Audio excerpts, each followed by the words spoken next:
Be me, 28, your average corporate drone working in tech support. My days consist of telling boomers to restart their computers and drinking enough coffee to kill a small horse. Somehow landed a girlfriend, despite my crippling social anxiety and collection of anime figurines. Let's call her Stacy. Solid 8'10", way out of my league. Works as a social media coordinator, which means she posts on Instagram for a living. Been dating for almost a year. Things generally going well. I'm attentive, remember important dates, listen to her problems. Basically. The boyfriend templated from every Hallmark movie ever made. One night she comes over looking serious. Oh God, this is it? She's pregnant. Mentally calculating child support payments. We need to talk. The 4 words that strike fear into the heart of every man. I think we should break up. What brain.exe has stopped working. Ask her why. You're just too nice. Too nice? Is that even a thing? I need someone who challenges me more. Translation. I need someone who treats me like garbage. You're always agreeing with me and doing what I want. That's called being considerate, you psychopath. I never have to chase you because you're always there. Sorry for being reliable, my bad. I need more excitement and passion. Apparently being emotionally stable isn't exciting enough. Try to argue, but she's made up her mind. Watch as 3 years of potential future together crumbles faster than the Game of Thrones finale. She leaves, taking her toothbrush and the last shreds of my self-esteem. Spend next 2 weeks in classic post-breakup depression, living off pizza rolls and self-pity.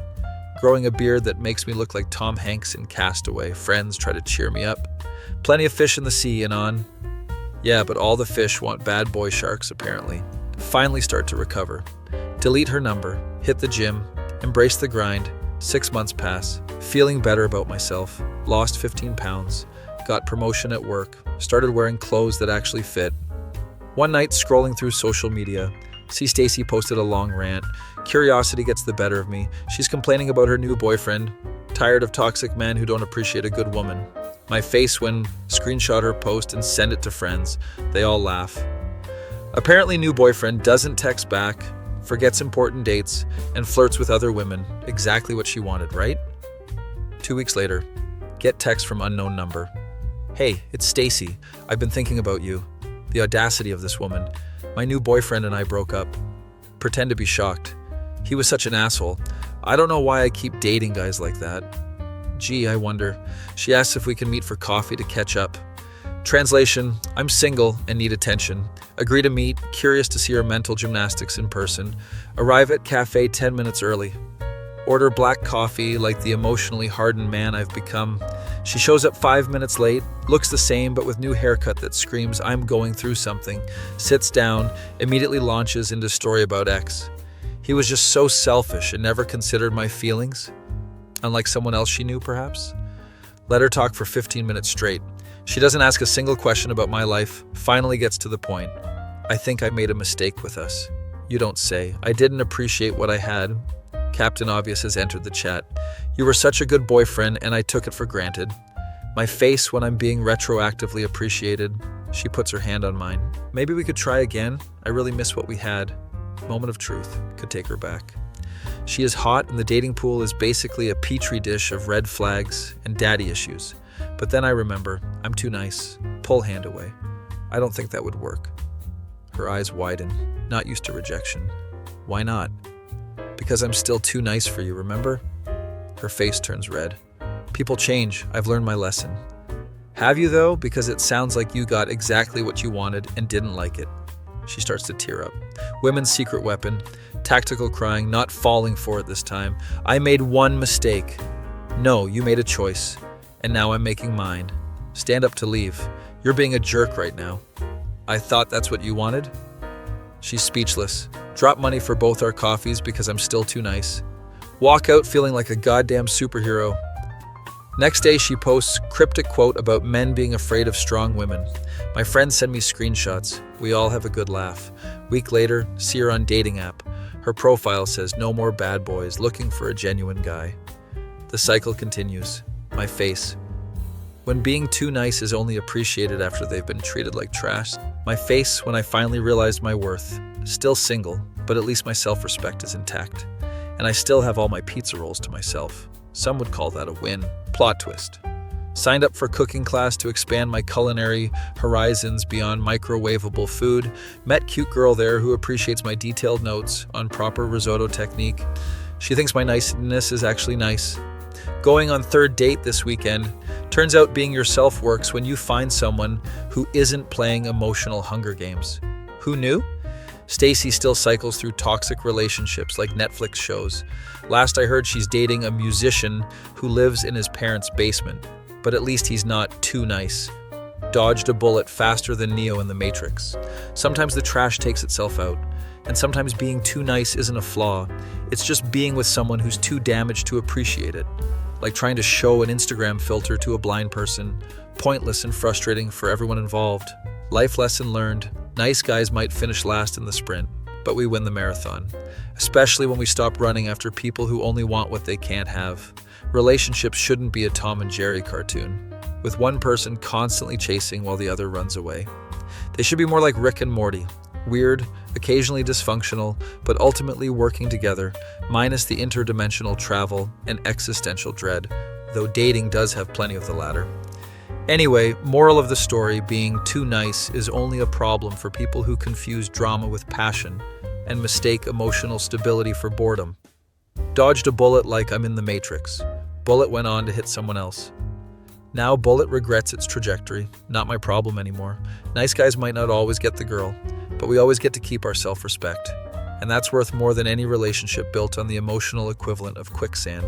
Nice guys don't finish last, we just finish with the right person. Be me, 27, graphic designer, wage slave, making logos for companies no one cares about, living with 2 roommates in overpriced apartment, finally escaped 3-year relationship with, let's call her Jessica, 6 months ago. She ended things claiming I was emotionally unavailable and too sarcastic. Whatever helps you sleep at night. Deleted her from all social media, blocked number, the works, doing just fine without her drama. Hitting gym regularly, getting swole, bench pressing my sadness away like a real man. Life actually improving without her constant need for validation. Then idiot friend, Alex ruins everything with one text. Bro, check Jessica's Instagram. You won't believe this shit. Tell him I don't care what she's doing. Trust me, you need to see this. Curiosity kills the cat, and I'm about to be a dead feline. Create fake account just to see what's so important. Scroll through her recent posts. She's dating someone new. Not surprising. She can't be alone for more than 2 weeks. Look closer at new boyfriend. What the actual hell? This guy is literally me. Not looks kind of similar. Not same general appearance. Literally me. Same height, same build, same hairstyle, even wearing glasses similar to mine. Only differences are slightly different and a forearm tattoo. Stare at phone for 10 minutes straight, blood boiling in my veins. Message Alex. Is this some kind of sick joke? Told you, man. Freaking weird, right? Weird doesn't begin to cover it. This is some single white female level psycho stuff. Scroll through more photos. They've been dating for weeks based on timestamps, meaning she probably started hunting for my replacement immediately, or worse, was already lining him up while we were together. Feels sick to my stomach. This isn't just moving on, this is replacement therapy. Did she love me or just the shell I came in? Am I nothing but a template to her? Rage building with each photo. They're at my favorite restaurant. They're at the concert venue I introduced her to. They're hiking the trail I showed her. It's like she's recreating our entire relationship with bootleg. Me, put phone down before I throw it through wall. Call mutual friend who still talks to Jessica. Hey, have you met Jessica's new guy? Yeah, that was awkward. Awkward how? Dude looks exactly like you. It's creepy. Ask more questions, trying to sound casual, despite wanting to scream. How did they meet? Dating app apparently, but get this. She filtered specifically for guys who look like you. My stomach drops. How do you know that? She told Amy when she was drunk. Fantastic. Anything else I should know? Long pause. She calls him a non-2.0 to her friends. Feel blood pressure reaching dangerous levels. Hang up before I say something I'll regret. Spend next 3 days obsessing. Look up clone boyfriends. Social media. His name is Matt. Works as an architect. Into all the same obscure bands I like. Has same favorite movies. She clearly found my algorithmic twin, but why? If I was so terrible, why find carbon copy? Unless she wanted me, but without whatever parts she didn't like. She wanted my body, my interests, my aesthetic, but with different personality. I was perfect except for being me. That hurts more than the breakup ever did. angrily lift weights until muscles scream in protest. 2 days later, I get text from unknown number. Hi, this is Matt, Jessica's boyfriend. Can we talk? Nearly dropped phone. What fresh hell is this? How did you get my number? Found it in Jessica's phone. I think we need to discuss the situation. Against better judgment, agree to meet, choose bar with strong drinks and dim lighting. He walks in, and it's even more disturbing in person. Like looking at myself from the parallel universe, bartender does double take when ordering, down whiskey for liquid courage. Matt sits awkwardly across from me. So, this is weird? No shit, Sherlock. He winces at my tone. Good. I didn't know about you until recently. What do you mean? Jessica never mentioned her ex looked identical to me. Seriously? I only found out when I saw photos at her place. So she's been hiding it from him too. Interesting. When I confronted her, she got defensive. What did she say? That she just has a type and I was overreacting. Laughed bitterly. Classic Jessica gaslighting. He nods. There's more. Brace myself. She calls me your name sometimes during intimate moments. Nearly spit out drink. What the hell? Yeah, then pretends it didn't happen. This is beyond messed up. Ask what he's gonna do. End it, obviously. This is too weird. Feel strange mix of satisfaction and sympathy. She's playing some kind of game with both of us. We share another round of drinks, comparing notes about Jessica's manipulation tactics. Disturbing how many patterns emerge. Part ways with awkward handshake. Good luck, man. You too. This was like talking to myself. Technically, you were. He actually laughs. 3 days later, get text update. Broke up with Jessica. She went ballistic. Not surprised. Jessica hates losing control. Text back. You dodged artillery, not just a bullet. Think saga is finally over. 2 weeks of peace. Then Jessica starts calling. Ignore first 10 calls. Finally answer to make it stop. What do you want? Matt told me you two met up. So? You ruined everything. Laugh out loud. I ruined nothing. You did this to yourself. You don't understand. Then explain it to me. Silence for a moment. I loved everything about you except your personality. Wow. You were perfect physically, had great taste in everything, but emotionally you were closed off. So you found my body double with different firmware? It sounds bad when you say it like that. How else should I say it? More silence. I miss you. No, you missed the shell. You never knew me. Hang up. Block number again. Thought that was end of story until grocery shopping 3 weeks later. Turned corner into cereal aisle. There's Jessica with another guy who looks like me. Third clone in the simulation. Catch his eye over cereal boxes. His expression changes as he realizes something's off. Shake my head slightly in warning. He gets the message. Guides Jessica away quickly. Abandoned cart and leaves store. Text. Matt, there's a third one now. You're kidding. Wish I was. She needs therapy. Can't argue with that. Decide to move across town. Too many memories, too many chance encounters. Start fresh in new neighborhood. Few months pass without Jessica drama. Life improving.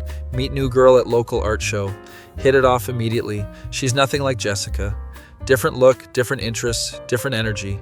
But she gets my jokes and doesn't try to change me. 6 months later, happy in new relationship. Walking through park holding hands. Who do we see but Jessica with yet another me clone? This one has dyed hair. Pathetic attempt at differentiation.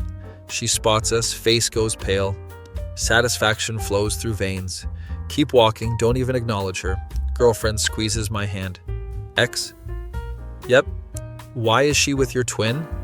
Explain bizarre situation. Girlfriend laughs until she cries. That's the most pathetic thing I've ever heard. My face when realized I dodged nuclear missile. My face when Jessica, still trying to recreate me instead of moving on. My face when learned I'm irreplaceable after all. Not because I'm special, but because you can't replace a person's soul, no matter how many lookalikes you date. Be Me Feminine, 26, working soul-crushing job at marketing agency, perpetually single despite best efforts. Finally meet promising guy at friend's housewarming party. His name is Alex, 28, tall with perfect smile. Dressed in designer clothes, Rolex watch, confident aura. Over here I'm talking about investments and property market. My gold digger senses start tingling. Friend later tells me he works in finance. Does really well for himself from what I hear. Get his number through mutual friend network. We start texting. Hit it off immediately. He's smart, funny, references books I've actually read. Suggests meeting for dinner at upscale restaurant downtown. Spend ridiculous amount on new outfit for date. Arrive to find him already there, looking amazing. Orders expensive wine without checking price. Makes intelligent conversation, asks thoughtful questions, mentions recent business trip to Tokyo, casually references his home office. Practically drooling at this point, mentally calculating combined income potential. Second date at art gallery opening. Third date, he cooks dinner with expensive ingredients. Things moving along perfectly. Never actually seen his place though, always some excuse why we end up at mine. Renovating bathroom or fumigating. Minor red flag, but ignore it. Too distracted by his charm and apparent success. After 3 weeks, curiosity gets the better of me. When do I get to see your place? Slight hesitation in his eyes. About that. There's something I should tell you. Oh no, he's married. I don't actually have a place right now. Wait, what? What do you mean? Where do you live? He looks embarrassed. Technically, in my car. My brain crashes like Windows Vista. Your car, but the Rolex, the clothes, Tokyo. He sighs. The watch is a good fake. Clothes are from when I had money. Explains he lost everything 6 months ago. Investment firm collapsed, lost job and savings. Too proud to tell friends or family. Been living in his Honda Accord while interviewing in showers at 24-hour gym. Keeps suits and garment bags. Stores important documents in safety deposit box. My gold digger dreams evaporating before my eyes. But wait, why did friends say he was successful? Everyone assumes I'm still doing well. Easier not to correct them. Explains he has promising interviews lined up. Just waiting for right opportunity. Never asked me for money or place to stay. Always paid for our dates despite situation. I budget carefully, and you deserve proper dates. Not sure how to feel. Part of me wants to run far away, part impressed by his resilience and pride. Decide to keep seeing him against better judgment. He's the same person, just without the penthouse. 2 weeks later, he lands job at financial firm, starting salary better than mine. Celebrates by actually taking me to Tokyo for weekend. 4 months later, he has nice apartment, minimal furniture, but spotlessly clean. Discover more about his character during the tough time. Never once complained or seemed bitter. Maintained dignity throughout ordeal. One night while cuddling on his new couch, I ask, "What did you do during all that free time in your car?" Applied for jobs, read books, watched videos to stay sane. What kind of videos? Promise not to laugh? No promises. I watched a lot of Greentext stories on this YouTube channel called Tendy Tales. Burst out laughing. What's so funny? I watch those too when I need cheering up. My face when car-dwelling finance bro and I bonded over Greentext stories. My face when I almost rejected Perfect Guy because he was temporarily broke. My face when we now watch Tendy Tales together every weekend. My face when I learned character is more valuable than a fat bank account. My face when sometimes the gold you dig for isn't in their wallet.